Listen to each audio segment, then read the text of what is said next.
Lucas capítulo 9. Lucas capítulo 9, versos del 18 al 26. Repetimos, Lucas capítulo 9, versos del 18 al 26.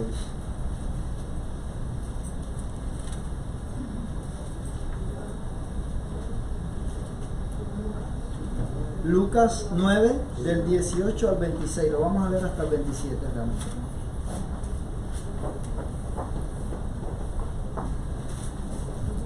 Le he puesto por título a este mensaje: La cruz y el discípulo. La cruz y el discípulo. Dice así la palabra de Dios: Aconteció que mientras Jesús oraba aparte, estaban con él los discípulos y les preguntó diciendo: ¿Quién dice la gente que soy yo? Ellos respondieron: unos Juan el Bautista, otros Elías y otros que algún profeta de los antiguos que ha resucitado. Y les dijo: ¿y vosotros quién decís que soy? Entonces respondiendo Pedro dijo: el Cristo de Dios. Pero él les mandó que a nadie dijesen esto, encargándoselo rigurosamente y diciendo: es necesario que el Hijo del Hombre padezca muchas cosas y que sea desechado por los ancianos, por los principales sacerdotes, por los escribas, y que sea muerto y resucite al tercer día. Y decía a todos: si alguno quiere venir en pos de mí, niéguese a sí mismo, tome su cruz cada día y sígame. Porque todo el que quiera salvar su vida la perderá, y todo el que pierda su vida por causa de mí, éste la salvará. Pues, ¿qué aprovecha el hombre si gana todo el mundo y se destruye o se pierde a sí mismo?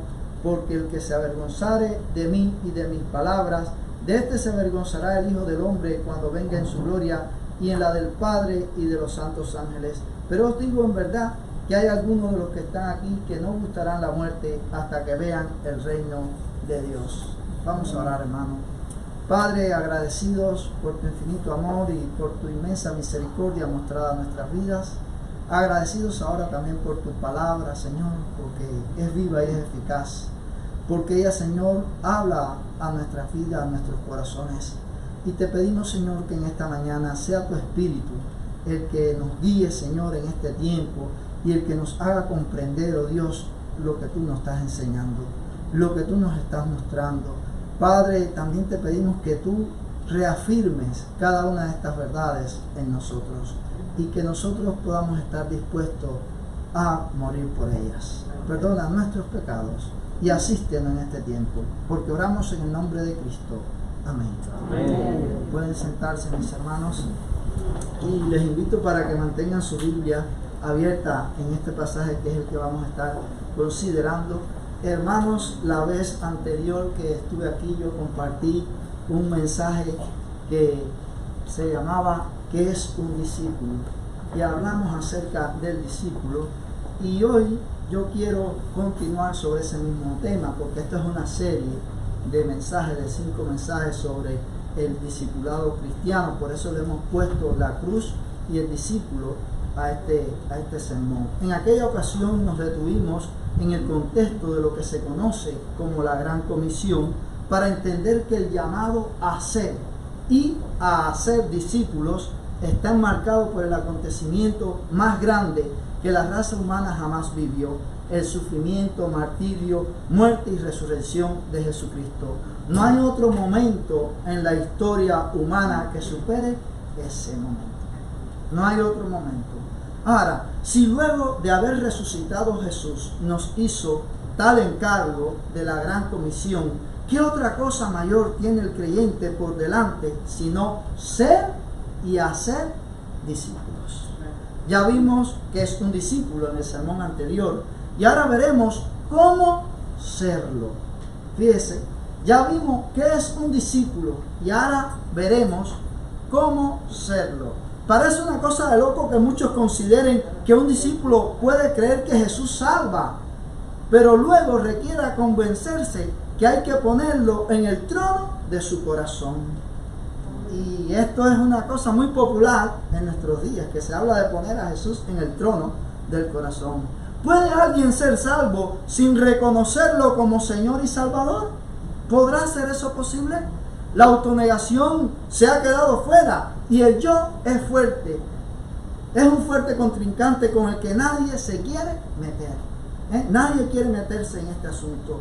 Esto no es un tema popular, quiero decírselo de antemano. Los sermones que se escuchan en muchos lugares resuenan muy fuerte allá afuera. Con tu mejor vida, ahora tú eres un campeón. Arrebatemos esa victoria. Pare de sufrir. Decláralo que es tuyo. Y algunos lo suavizan un poquito pidiendo orar porque todo lo que atares aquí en la tierra será desatado en el cielo.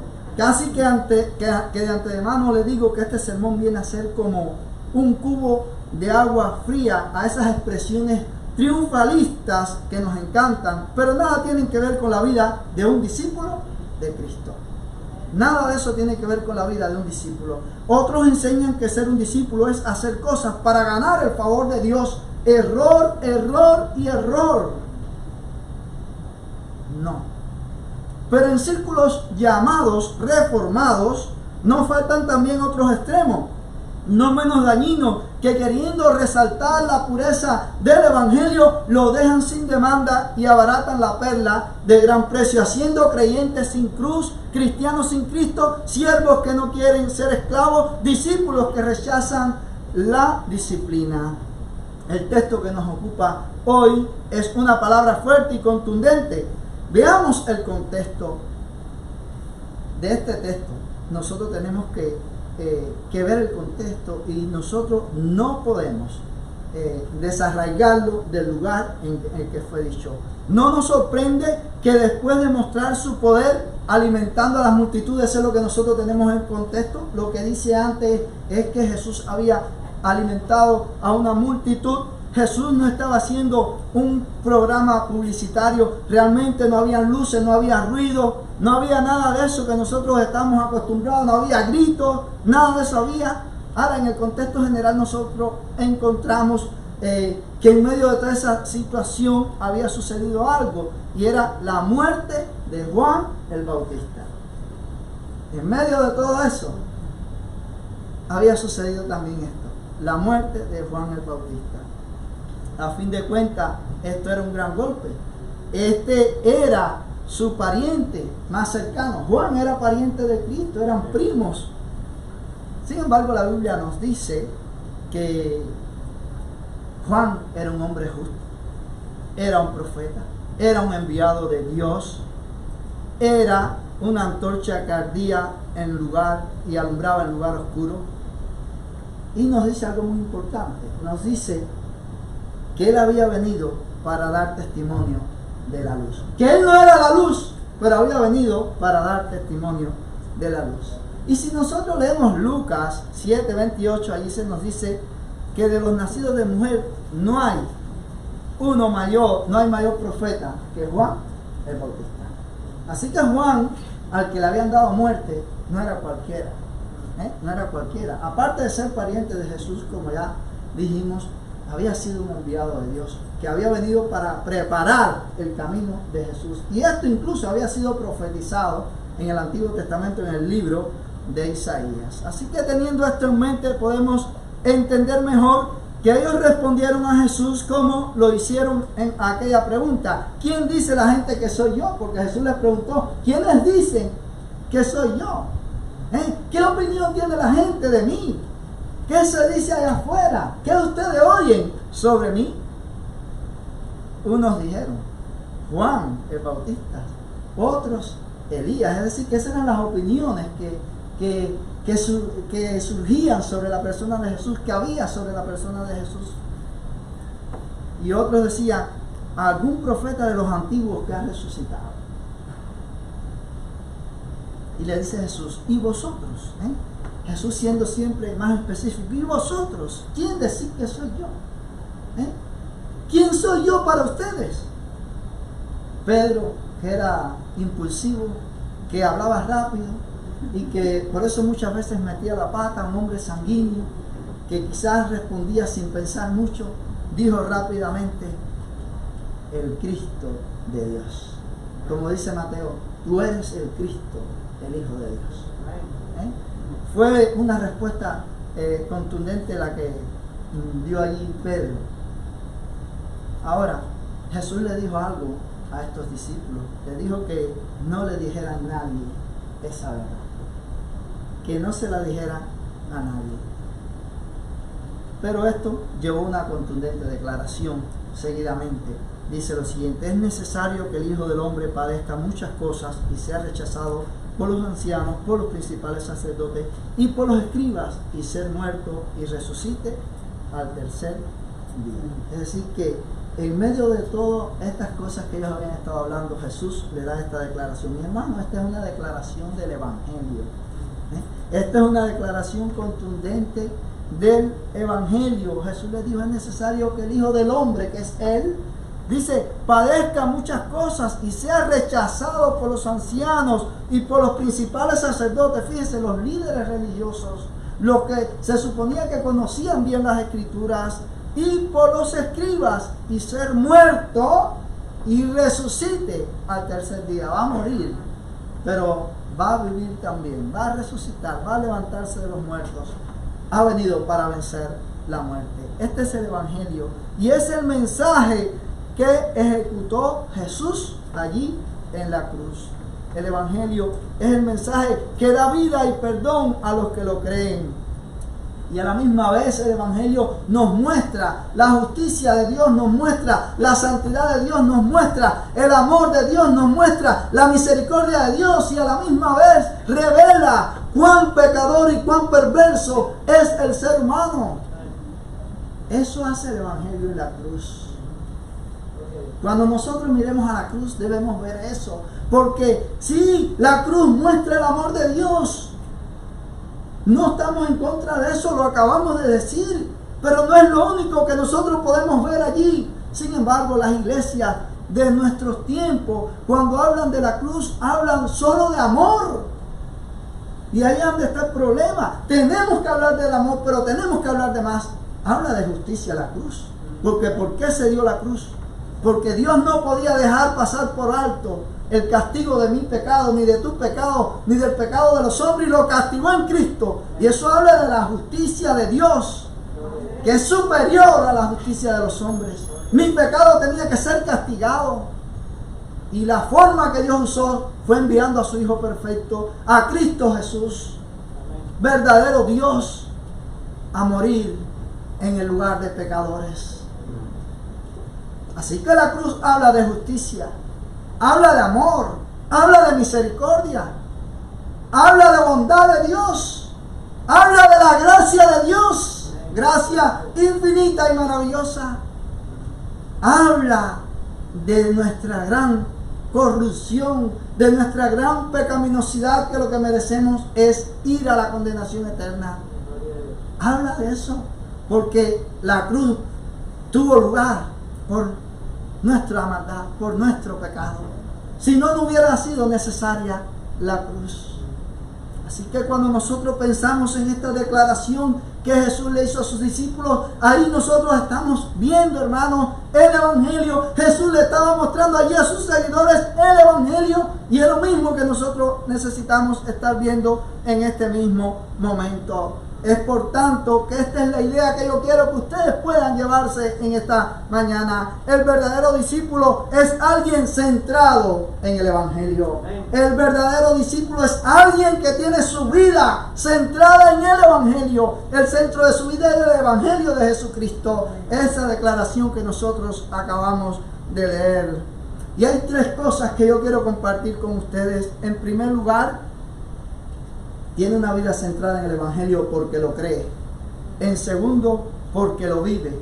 Y en tercero, porque responde al llamado del Evangelio.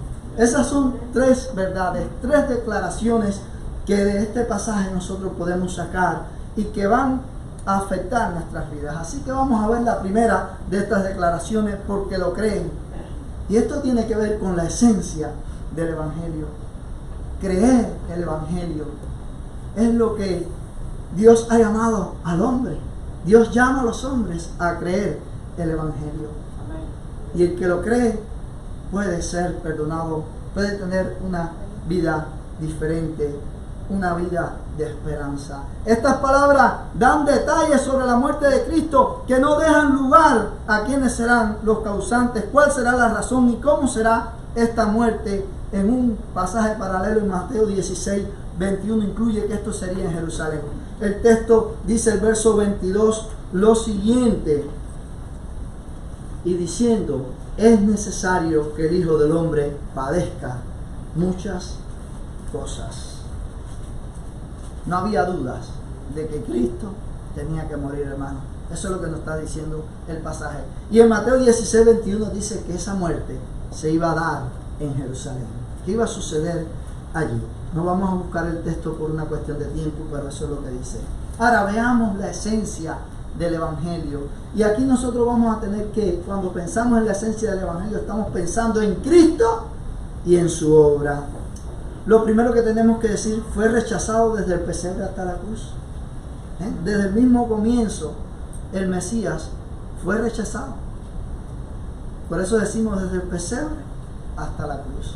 Recordamos que cuando los magos vinieron a adorar, que ellos venían con ese propósito de adorar y estuvieron allí delante de Herodes buscando al rey de los judíos que había nacido, y dice que toda Jerusalén se turbó junto con Herodes, y Herodes le dijo a los magos, bueno, vayan, ok, qué bueno, vayan y adoren al niño, y cuando lo encuentren, hacérmelo saber para que yo también vaya y le adore. ¿Recuerdan ese pasaje? Pero ¿qué dice? Eso no sucedió así. Después los magos fueron avisados en revelaciones, en sueños, dice las Escrituras, y se fueron por otro camino. Es decir, no fueron y le dieron la nueva a Herodes, donde estaba el niño. Y a la misma vez el Espíritu de Dios mostró allí a José y a María que ellos debían abandonar aquel lugar. ¿Y qué hizo Herodes cuando se vio burlado por los magos? Mandó a matar a todos los niños menores de 2 años, porque el objetivo era acabar con Cristo. Así que desde el mismo inicio nosotros podemos decir que el Mesías, el enviado de Dios, fue rechazado desde el principio hasta la cruz. Los hombres rechazaron la verdad, rechazaron la mayor bendición que Dios ha dado, que es su Hijo, para tener perdón. El gran padecimiento para el Mesías fue la maldición y el abandono por nuestros pecados. Dice, el abandono de nuestros pecados fue sobre él. La muerte de Juan fue una muerte injusta, pero la muerte de Cristo fue inigualablemente injusta, porque el justo murió por los injustos, dice las Escrituras. El justo por los injustos, dice, para llevarnos a Dios. La única forma de ir a Dios es por medio de Cristo. ¿Usted quiere ir a Dios? Pues Él es el camino. El único camino, no hay otro. Dice Isaías 53 del verso 3 al 5, despreciado y desechado entre los hombres, varón de dolores, experimentado en quebranto, y como que escondimos de él el rostro. Fue menospreciado y no le estimamos.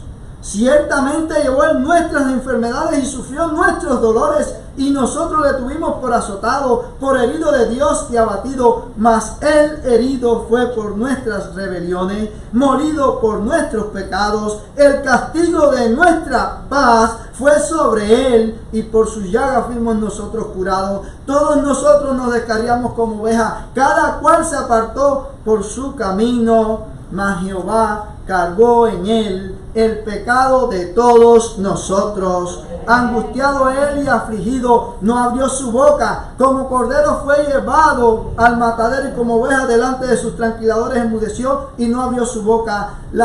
Ahí nosotros vemos, hermanos, en este pasaje nuevamente el Evangelio. Esto anunciado en el Antiguo Testamento, profetizado por Isaías, ahí en ese capítulo 53, que es un capítulo magistral. Le animo a leerlo completo. Pero ahí nosotros vemos el sufrimiento del Mesías. ¿Para qué? Para redimir a pecadores. Para redimir a pecadores. Él sufrió, el justo por los injustos. Ahora, la culminación, hermano, la resurrección es la culminación de la obra redentora de Cristo. Si el rechazo y la muerte fueron adjudicados a los judíos y a su élite religiosa, la resurrección es solo y únicamente por causa de Él y del Dios Trino. Porque nosotros podemos encontrar eso ahí en las Escrituras, decir que en la resurrección solo Dios estuvo involucrado. Nadie más estuvo involucrado. En su muerte los pecadores estuvieron involucrados. Claro, porque Dios lo había decretado así. Porque de Dios no se le van las cosas de las manos. Ya vemos que lo había profetizado, incluso ahí lo estaba en el pasaje que acabamos de leer. Y desde el mismo Génesis 3:15 ya estaba profetizado también.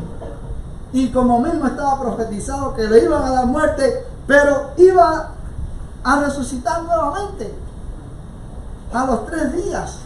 Es decir que con Dios no hay equivocaciones, a Dios no se le van las cosas de la mano como a veces nosotros pensamos. Hermano, este es el Evangelio. Ese es el Evangelio. Y ese es el Evangelio que nosotros tenemos que predicar. Ahora, la esencia del discipulado, dice aquí este pasaje: si alguno quiere venir en pos de mí. Si alguno quiere venir en pos de mí. Y después vamos a ver las otras cosas que dice. Ahora vamos a analizar un poquito esta expresión: si alguno quiere venir en pos de mí. Es una expresión que implica mucho más que querer seguirle sencillamente con motivaciones equivocadas y por empeños carnales. Esto está más allá, está más arriba de eso. No es un simple seguimiento del Señor Jesucristo. Y lo vamos a ver, por ejemplo, dice: el Padre es el que lo trae. El Padre es el que lo trae. Si nosotros leemos Juan 6, 37 y 44, dice: todo lo que el Padre me da vendrá a mí, al que a mí viene no le echo fuera. Ninguno puede venir a mí si el Padre que me envió no le trajere, y yo le resucitaré en el día postrero. Es decir que Dios es el que trae al pecador. El pecador no puede venir por sí mismo porque no quiere. La Biblia lo dice, es primero porque está muerto. Un muerto no reacciona. Usted lo pincha y él no reacciona, ni se mueve. Ahora un vivo usted lo pincha y ¿qué pasa? Reacciona. Pero nosotros estamos muertos espiritualmente delante de Dios. No queremos saber de Dios. Eso quiere decir que no queremos saber de Dios. Queremos estar bien lejos de Dios. Dios no existe, Dios no nos interesa. Eso es estar muerto delante de Dios. Es hacer todo lo contrario, es querer hacer y amar todo lo que Dios aborrece, hacer lo contrario de lo que Dios quiere. Y la Biblia dice que el hombre está muerto en sus delitos y pecados. Entonces, si alguien viene y quiere oír la palabra y quiere, es porque Dios está obrando en esa persona. Por eso dice: ninguno puede venir a mí si el Padre que me envió no le trajere. El Espíritu es el que convence al pecador, dice Juan 16, 8 al 11, y cuando Él venga convencerá al mundo de pecado, de justicia y de juicio. De pecado por cuanto no creen en mí, de justicia por cuanto voy al Padre y no me veréis más, y de juicio por cuanto el príncipe de este mundo ya ha sido juzgado. Es decir, que el Espíritu de Dios es el que hace esa obra de convencer al pecador, de quitar el velo. El Espíritu Santo quita el velo y hace que él pueda entender con claridad el Evangelio, que pueda verle sentido al Evangelio, que pueda sentir cuál es su condición delante de Dios, sentir que es un pecador, sentir que lo que merece es la muerte, la condenación, tirarse de rodillas, implorar a Dios que tenga misericordia y que muestre gracia y lo salve. Eso no lo hace un pecador por sí mismo, eso lo hace el pecador cuando el Espíritu de Dios ha venido y ha obrado en su corazón.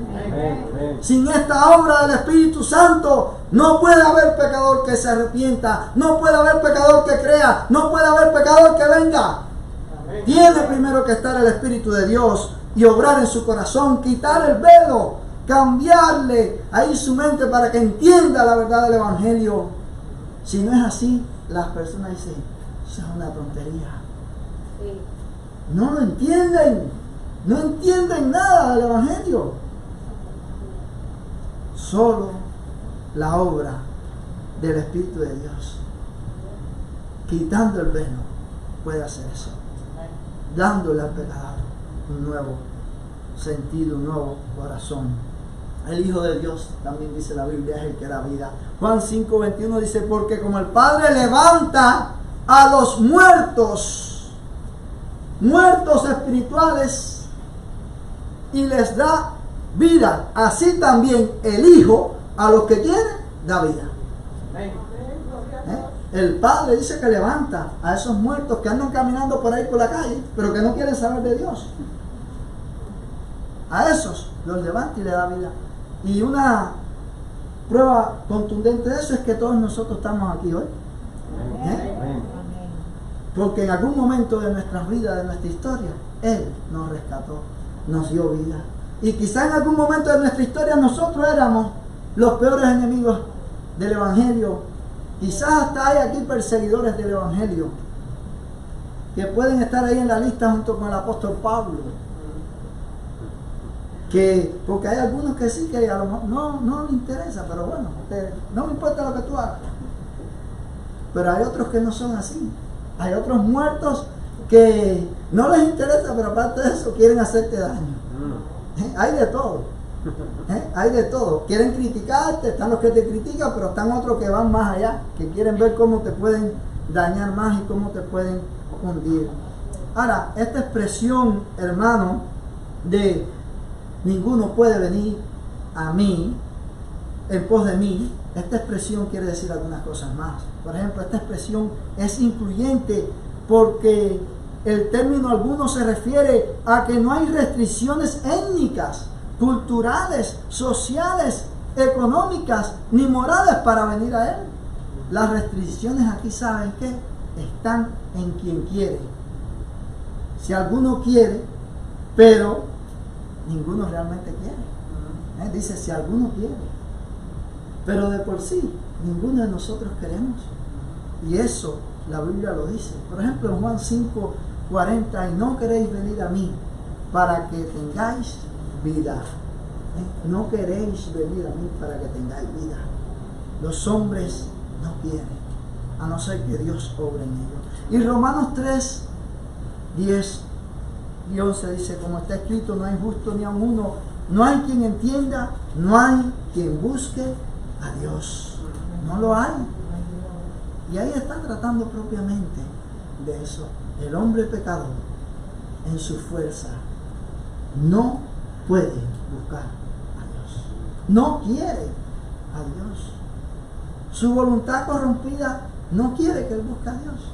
A no ser que Dios obre y le muestre cuál es la condición en que él verdaderamente está.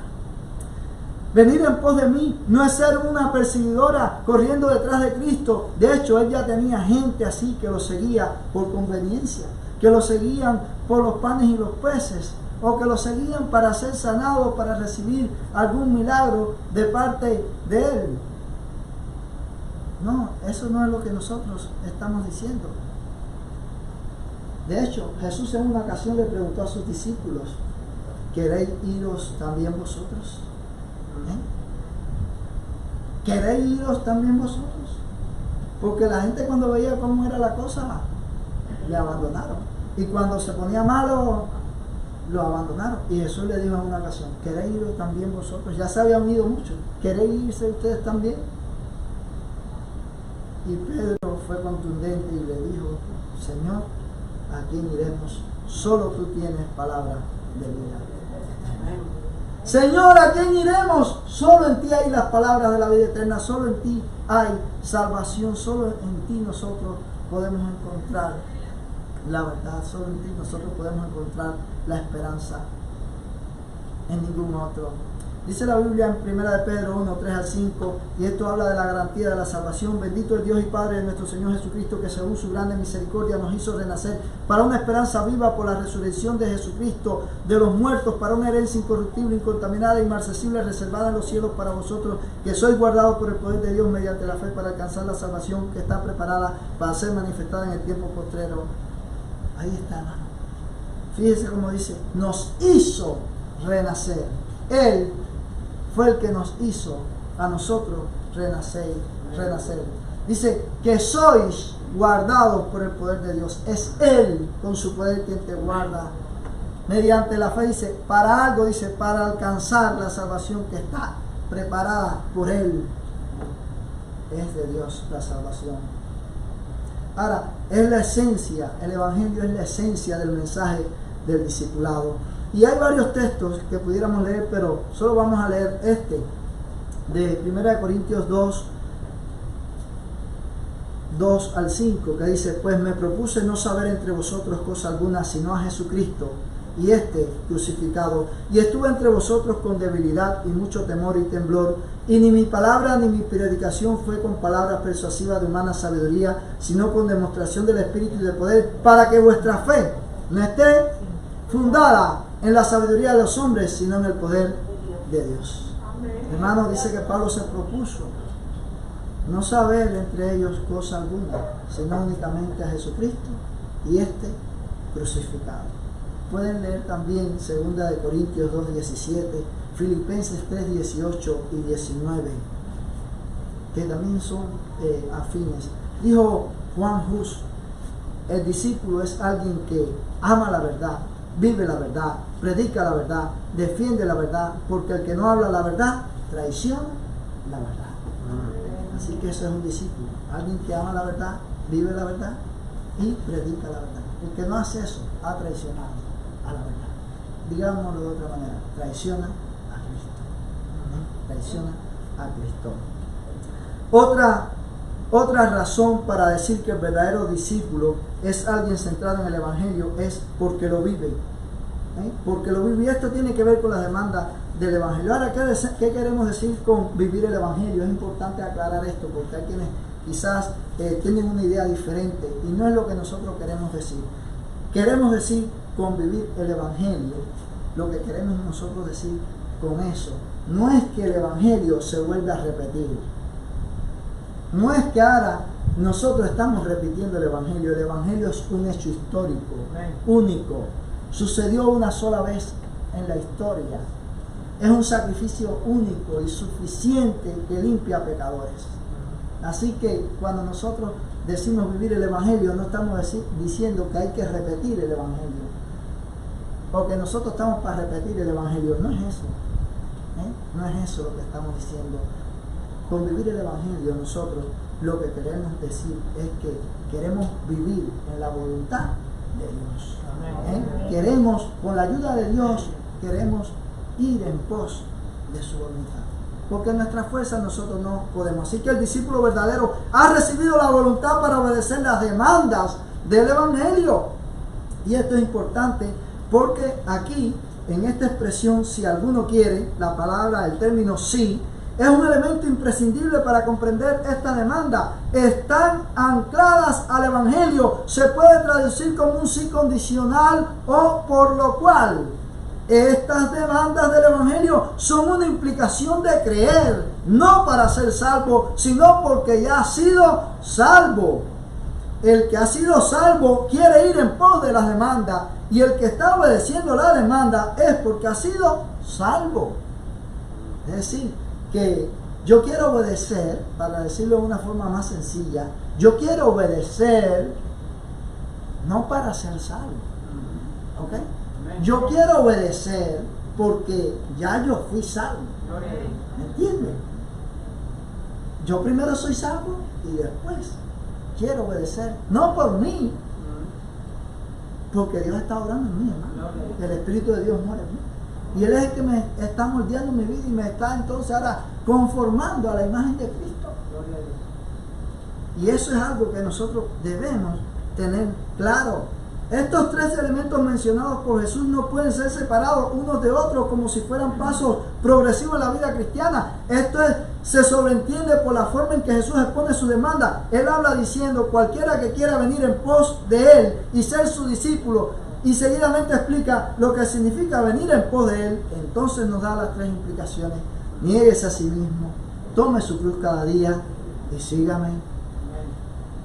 Entonces da esas tres implicaciones que las vamos a ver ahora seguidamente. Niégate a ti mismo. ¿Qué quiso decir Jesús con esto? ¿Qué es negarte a ti mismo? Quizás te lo has preguntado. Negarte es el término griego arneomai, y es una expresión muy fuerte que significa perder el derecho a ser dueño de algo o romper toda asociación con otros. Eso es lo que significa. Perder el derecho a ser dueño de algo. En otras palabras, lo que quiere decir el Señor es que tú no te debes a ti. Tú has perdido el derecho. Tú no eres tu dueño como tú piensas. Nosotros nos creemos así, no dueños de esto, no dueños de lo otro. Nos creemos dueños de sí mismos. No, nosotros tenemos un dueño que es doble en el caso nuestro, porque Él es dueño por creación, pero es dueño también por redención, porque Él nos ha redimido y nos ha rescatado, hermano. Así que nosotros nos debemos a Él y debemos vivir para Él, debemos vivir para su gloria. Y eso es lo que significa que nosotros nos neguemos a nosotros mismos. Es que Él está por encima de todo. Esta es la teología de la autonegación y con seguridad sí es la teología olvidada. Quiero decir, sí. Nadie quiere oír hablar de esto. Su contrapartida es la autoestima. Y no faltan teólogos y consejeros que con gran empeño reclaman que tú debes cuidar lo que piensa de ti, cultivar un concepto elevado de tu persona y proyectarte así. Cuando esto falla, no faltan autoridades que te diagnostican como si fueras un tumor cerebral. Dice, tienes problemas de autoestima, trastornos conceptuales, pobres valores. Tú estás en el piso, tú tienes que levantar eso. La Biblia no dice eso. Eso es contrario a todo lo que dice la Biblia. Ninguno de esos nombres que se usan por muchos teólogos o llamados pastores de nuestros días y también psicólogos en nuestra sociedad, pobre autoestima, tienes que subirla para resolver los problemas, ¿no?, emocionales. Nada de eso tiene que ver realmente con lo que dice la Biblia. Por ejemplo, la Biblia dice, ninguno tenga más alto concepto de sí que el que debe tener, sino que piense de sí con cordura conforme a la medida de la fe. Eso es lo que dicen las Escrituras. Y, sin embargo, eso no es lo que hacen los hombres de nuestros días. Cuando nos hablan, lo que nos están diciendo, sube tu autoestima, es decir, sé orgulloso, créete por encima de los demás. Eso es lo que está diciendo. La Biblia nos dice, no seamos orgullosos. No tengas un concepto más alto de ti del que tú debes tener. Piensa conforme a la medida de la fe. Le decimos a veces a nuestros hijos, nadie es mejor que tú vales mucho, eres precioso, eres más lindo, tú eres más inteligente. Y no nos percatamos del daño que le estamos haciendo. Queremos que comprendan el Evangelio, pero les metemos en la cabeza, yo primero, y luego yo, y yo. No, eso no está bien. Estas palabras de Jesús no son irónicas ni sarcásticas, son genuinas y completas. Necesitamos la teología de la autonegación. Sin esto no hay pecado que mortificar, ni dominio propio que cultivar. Lo necesitamos. Y ahí cuando dice eso de negarse a sí mismo, nos está llamando a eso, hermano, a que nosotros neguemos nuestro yo, que nosotros dejemos que el Espíritu de Dios nos moldee por medio de su palabra y que nos haga semejantes a Cristo. Pero a veces nosotros queremos abrazar también nuestros egos, nuestro pecado y reflejarlo y mostrar que nosotros somos fuertes, que nosotros somos quizás superiores, que nosotros somos inteligentes. Dios nos llama a ser humildes. Si somos inteligentes, otros lo reconocerán. Otros se darán cuenta de que lo somos. Y si nos necesitan para algo, nos van a llamar, porque sabemos que tenemos inteligencia, vamos a decir. O si somos muy hábiles en ciertas cosas, otros se darán cuenta y lo reconocerán. Pero yo no tengo que estar diciendo, no, porque yo soy súper inteligente. No, porque yo soy buenísimo en tal cosa. Soy de los mejores, de los 3 mejores yo soy. Eso no lo enseña la Biblia. Eso no lo enseña la Biblia. La Biblia lo que dice es que otros digan eso de Dios. Si otros lo dicen, ellos son los que lo están diciendo, pero no nosotros. Y si alguien lo dice, no es para que tampoco nos creamos superiores. Estamos llamados a negarnos a nosotros mismos. En otras palabras, Jesús está diciendo que el discípulo debe romper toda asociación consigo mismo. Esto es con su ego, con todo el dominio de la carne, ya que no quieres hacer lo que hacías antes cuando no conocías a Cristo. Eso es lo que está diciendo el Señor. Estamos llamados a mortificar el pecado. Y algunos quieren confundir esto de mortificar el pecado con legalismo. La Biblia dice que nosotros no nos pertenecemos. ¿O ignoráis que vuestro cuerpo es templo del Espíritu Santo, el cual está en vosotros, el cual tenéis de Dios y que no sois vuestro?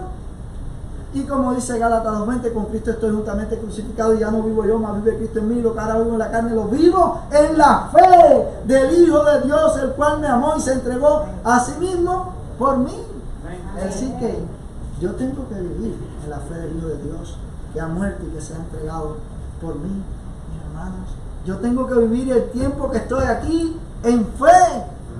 dependiendo del Señor, porque mi fe está en Él. No en mis criterios, no en mi voluntad, no en mi pecado, en mi ego pecaminoso, no en eso. Por la fe en el Señor y ver qué es lo que Dios quiere para conmigo. Así vivía Pablo, por eso dice, con Cristo estoy crucificado, yo estoy muerto. ¿Por qué murió Cristo? Por el pecado, por mi pecado. Bueno, yo estoy allí crucificado con Él en mi pecado. Estoy muerto a ese pecado. Y ahora vivo por la fe en Cristo.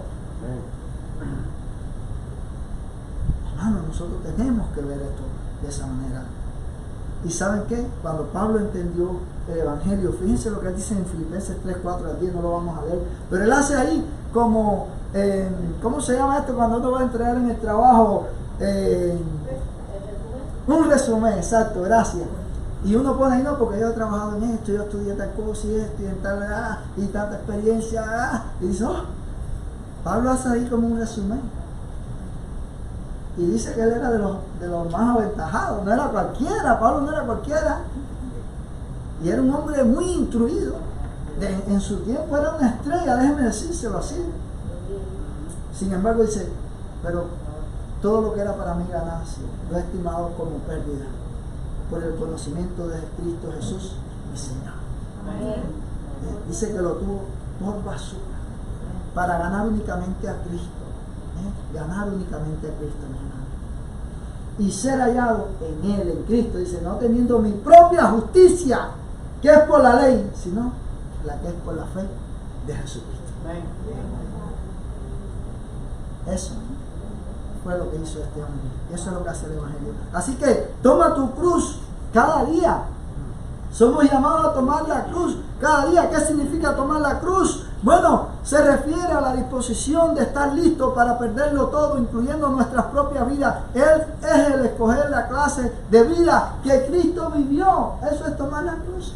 Estar dispuesto a perderlo todo, hermano, aún la vida. Eso es tomar la cruz. No es otra cosa. Tomar la cruz no es otra cosa que esa. Es un llamado al sufrimiento.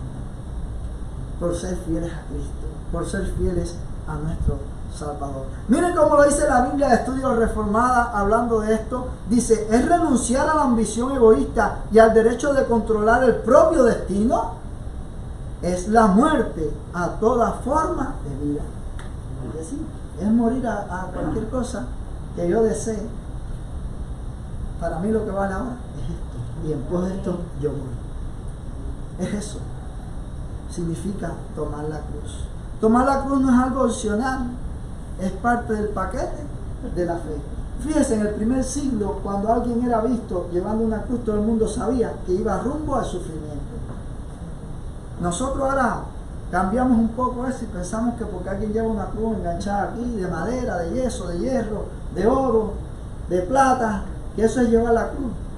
Eso no significa nada. Hermano, eso no significa nada. Llevar la cruz es más que eso. Llevar la cruz es estar dispuesto a sufrir por Cristo, por ser como Él. Llevar la cruz es que en medio de una multitud que es contraria a lo que tú profesas y te quieren apedrear, te quieren matar, te quieren condenar, te quieren meter preso y quieren decirte, dale, renuncia, si no, tú digas, no renuncio, estos son mis principios, esto es lo que yo creo. Y se vayan contra ti, tú sigas permaneciendo. Si eso es llevar la cruz. No es llevarla en el cuello enganchada o escrita en el pullover atrás de la espalda. El reformador Martín Lutero dijo lo siguiente en una ocasión. Él escribió para hacer la confesión de Habsburgo, que es la confesión de las iglesias luteranas, y él dijo lo siguiente. Definió la iglesia como la comunidad de aquellos que son perseguidos y martirizados por causa del Evangelio.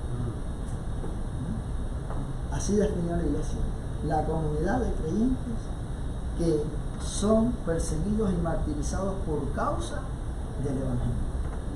Eso dijo Martín Lutero. Esta definición puede parecer extremista para los cristianos, cómodo y materialista, pero no es realmente extremista, ya que esta declaración concuerda con las palabras de Cristo en Lucas 9:23, que es lo que nosotros estamos mirando hoy.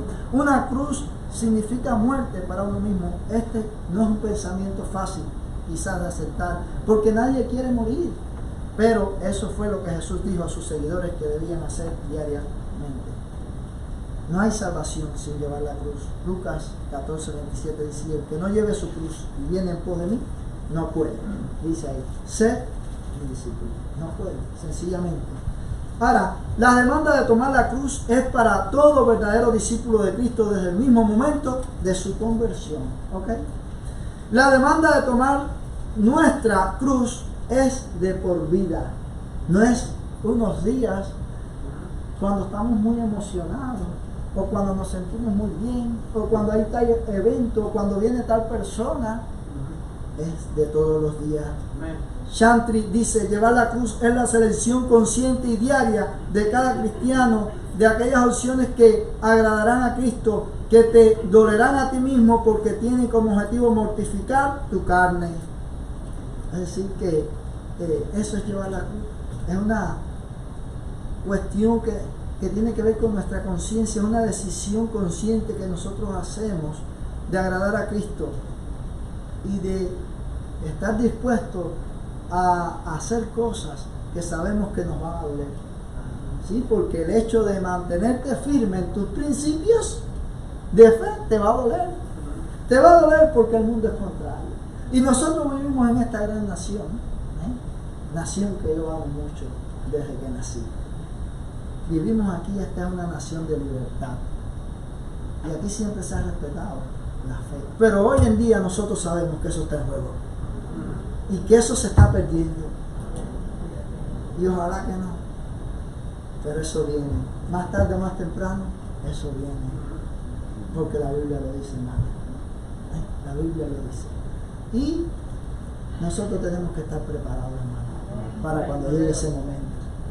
Tenemos que estar preparados para cuando nos cuestionen y nos pidan: si no te retractas, vas a sufrir grandes consecuencias. En ese momento recuerden que Dios lo llamó a usted y lo salvó, pero que ese llamamiento de salvación que le hizo implicaba llevar la cruz. Eso es llevar la cruz. Es decir, no, yo sí creo en Cristo. Pase lo que pase. Llévenme a donde me lleven. Háganme lo que me hagan. Yo no niego mi fe. La constitución de este país me avala a mí. Aunque eso es poco para ellos, porque ellos lo quieren cambiar. Pero la constitución de nosotros, aparte de la de este país, la que está sobre esa es esta que tengo yo aquí. Esa es la que nosotros tenemos que tener bien presente y por la que nosotros tenemos que regirnos. Tomar la cruz diariamente es muy doloroso. La cruz que Jesús tenía en mente no son esos adornos de oro, como dije. Por eso tenemos que afirmar que es doloroso. Y mira lo que dice Hebreos 12, 1 y 2. Jesús sufrió la cruz por el gozo puesto delante de él. Jesús fue allí a la cruz, pero lo sufrió porque había un gozo puesto delante de él. ¿Saben cuál era ese gozo? Redimir a pecadores. El texto nos llama a correr la carrera del discipulado teniendo nuestros ojos puestos en Cristo como nuestro ejemplo.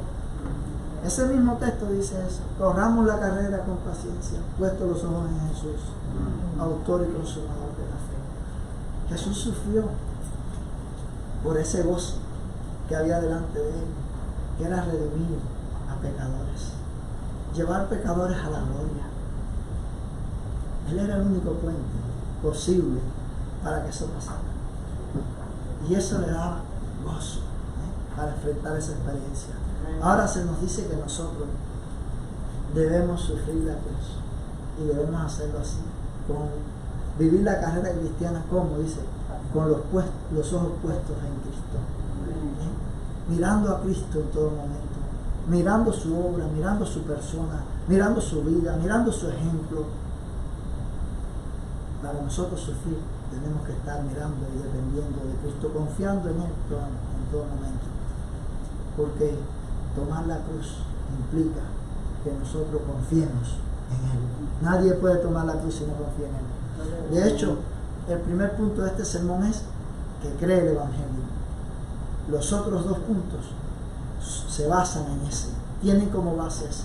Usted no puede tomar la cruz, usted no puede negarse a sí mismo, usted no puede seguir a Cristo si usted no ha creído. Si usted no ha creído en Él, no puede hacer nada de eso. Y dice ahí el texto: sígueme. Y este es el llamado de Cristo que te motiva a seguirle en medio de negarte a ti mismo y de tomar la cruz pues Él ya transitó ese camino antes que nosotros. Jesús te está llamando a seguirle. Seguir sus pasos con los ojos puestos en Cristo, que es el autor y consumador de la fe. Ahora, ese mismo pasaje dice, puesto los ojos en Jesús, el autor y consumador de la fe, el cual por el gozo puesto delante de Él sufrió la cruz, dice, menospreciando el oprobio, y se sentó a la diestra del trono de Dios. Y sigue diciendo el texto, considerad a aquel que sufrió tal contradicción de pecadores contra sí mismo, para que vuestro ánimo no se canse hasta desmayar, porque aún no habéis resistido hasta la sangre combatiendo contra el pecado. Dice que consideremos a aquel que sufrió tal contradicción de pecadores, hermano. Considera, piensa, analiza a aquel que sufrió tal contradicción de pecadores. El término tal, en nuestro idioma español, usted sabe lo que quiere decir, ¿no? Engrandece la situación. Cuando alguien dice, no, fue algo tan grande o tal, eso es lo que está diciendo, que hay ahí, el sufrimiento de Cristo es indescriptible, es lo que nos quiere decir la expresión. Aquel que sufrió tal contradicción de pecadores. Nosotros no podemos entender ese sufrimiento. Por mucho que nosotros entendamos, queramos, no lo vamos a alcanzar, porque fue algo muy grande lo que Jesús tuvo que sufrir para redimir a pecadores. Sin embargo, el pasaje nos manda a considerar a Jesús, a considerar su obra, su sacrificio para redimirnos a nosotros. Y dice ahí, porque aún vosotros, dice, no habéis resistido hasta la sangre combatiendo contra el pecado. Jesús sí resistió hasta la sangre, fue hasta la cruz.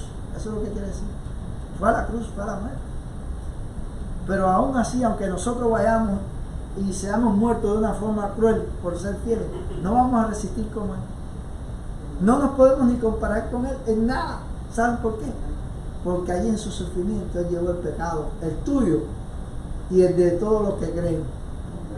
Y cuando tú estés sufriendo, tú no vas ni a llevar tu pecado. Tú estás sufriendo ahí porque tú has creído en Cristo, ¿no? Y te has mantenido en esa fe.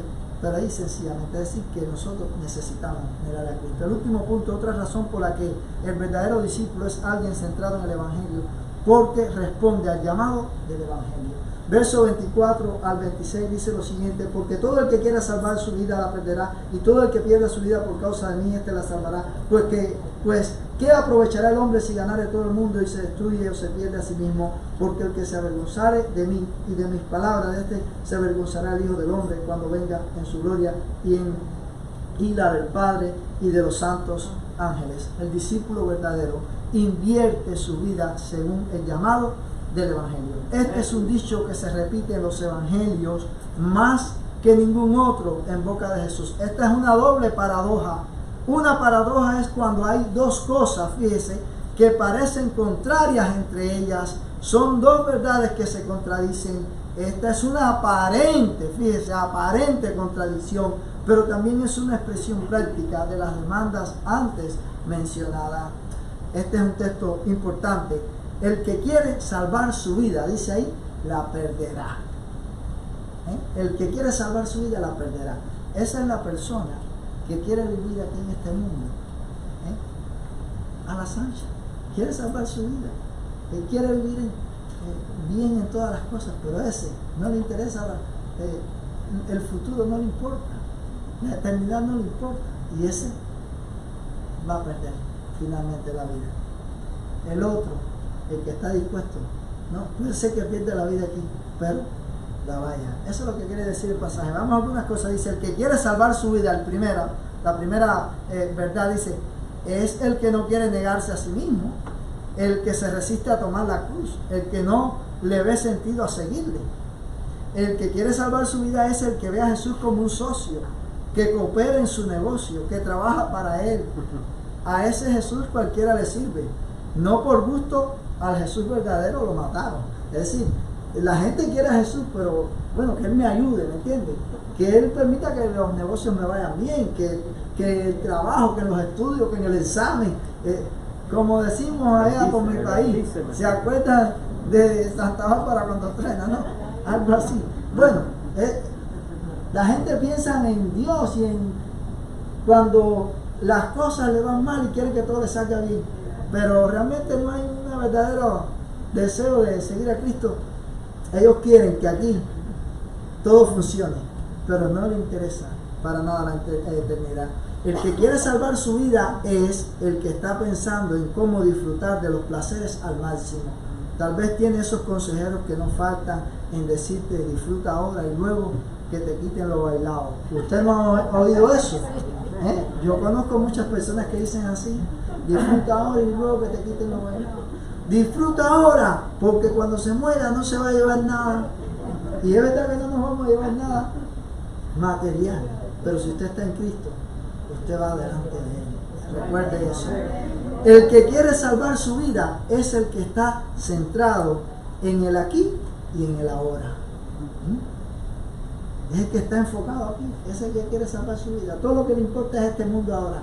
Como dice el falso predicador Joel Osteen, tu mejor vida ahora. Tu mejor vida, hermano, no es ahora. Tu mejor vida es con Cristo. Amén. Porque ahora es un mundo caído. Y aquí cualquier cosa puede estropear si tu felicidad. Y las riquezas materiales, porque eso es a lo que ellos se refieren, ¿no? Para ellos la vida es posesiones y mucha abundancia y esas cosas. Tus riquezas materiales no hacen feliz a nadie, déjeme decírselo. No porque prosperar sea malo, déjeme decirle también. No es que si ahora usted tiene la posibilidad de mejorar, de tener un buen salario o de recibir una herencia o de comprarse una casa, eso sea malo. Lo malo es poner el corazón en ella, es lo que dice la Biblia. Si se aumentan las riquezas, no pongáis el corazón en ella. Eso sí es malo y eso sí es pecaminoso. Pero esta gente está enfocada, todo es ahora, ¿me entiendes? Tu mejor vida es ahora. Eso no lo enseña la Biblia. Bueno, eso es lo que dice aquí. Ese es el que quiere salvar su vida, ¿me entiendes? Es lo que está pensando en el aquí y ahora. Ahora, el que quiere esta vida, fíjese, el que quiere esta vida, la perderá. Y aquí perder no es extraviarse, es destruirse.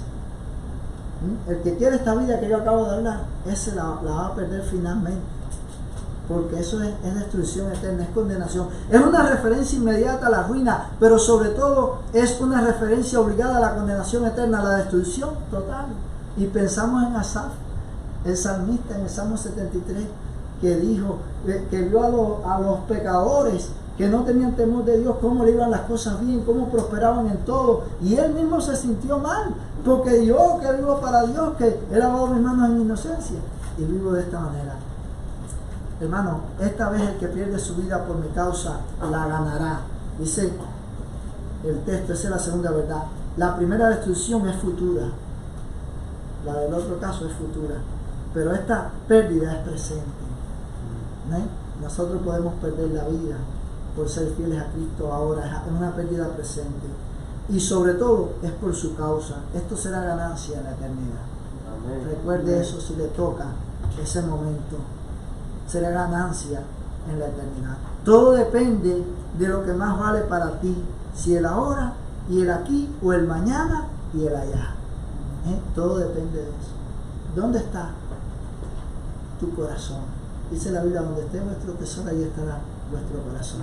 Si su tesoro está en el mundo, en las cosas de este mundo, en la riqueza de este mundo, bueno, usted sufrirá eterna condenación allá.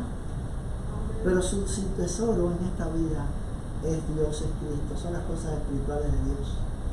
Usted aquí puede sufrir pérdida de su vida por ser fiel a Cristo, pero usted está garantizado allá en la eternidad. Y el otro no está garantizado en la eternidad, el otro está condenado en la eternidad. Eso es lo que está diciendo ese pasaje, hermano. Nosotros aquí en América hemos disfrutado mucha libertad, pero déjenme decirle que en otros países del mundo no hay esas libertades. Muchos cristianos han estado muriendo por no negar su fe, por ser fieles. En estos países árabes eso es así, ser cristiano hasta la familia. Si tú te conviertes y tus padres se enteran y tú no te retractas, te matan. Así mismo te matan, aunque sea tu padre o tu madre, o tu hermano o tu tío. Tu familia acaba contigo. Por haber traicionado su fe, ellos tienen otra fe. Y en China, un país esclavista que tiene a sus habitantes como esclavos, en la China se persigue el evangelio. Los cristianos hay en China, pero porque se han estado reuniendo por años y años, de manera diferente, de manera oculta en las casas y eso. Y ahora, cuando hubo cierta apertura, se ha demostrado que en China hay una cantidad de cristianos. ¿Y cómo? Pero el régimen de China está tumbando iglesias, locales, está persiguiendo a la iglesia, está matando creyentes, está acabando. Y así pudiéramos mencionar otros lugares. No pensemos que eso no puede llegar acá. No. Preparémonos. La Biblia dice que por ser seguidores de Cristo, nosotros podemos enfrentar el sufrimiento. Los dejo con este pasaje de 2 Corintios 5:15. Dice, y por todos murió. Para los que viven, dice, ya no vivan para sí, sino para aquel que murió y resucitó. Nosotros no podemos vivir para sí, para nosotros mismos, sino que tenemos que vivir para aquel que murió y resucitó por nosotros. Dios nos bendiga. Oremos. Padre, gracias por tu amor, por tu palabra. Y Señor, permite que estas verdades, Señor, del Evangelio, Señor, del discipulado, nosotros las podamos atesorar en nuestros corazones.